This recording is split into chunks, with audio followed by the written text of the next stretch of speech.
Pagka diniliver sa inyo, nakaganto pala siya. Ito yung kalamansi ko. Ang dami niyang ano, yun, pabunga na. Ganyan pala siya, guys. So, secured siya. Safe talaga siya. Ayusin na natin. Alam nyo, guys, kagandahan nito. Ayun, may bunga na siya. Ayun, may bunga siya, guys. Oy, guys, plants yun, ha. Ayun, may bunga na siya, kalamansi. Alam mo kagandahan nito, ang driver ko na na-assign sa akin, si Kuya Jeff, si Sir Jeff. Bali, habang binababa niya itong mga halaman ko, napansin ko, maano siya, yung parang ingat na ingat siya. Yun yung kagandahan sa driver.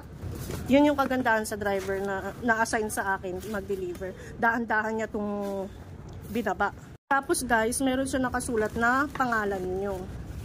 Yan. Ayan po yung aking mga na-receive na fruit bed, ay grafted, kalamansi grafted.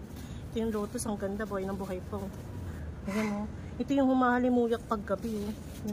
Ang ganda, guys. Yan, ang cute ng aking kalimutan ko yung pangalan nito, pero ang cute talaga niya, ang ganda.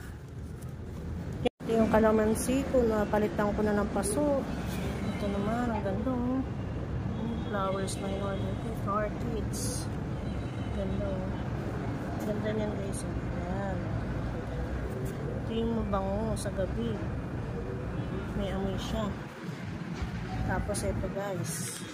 Ay, sinayos ko na siya. Ganito. Nagay ko siya dyan.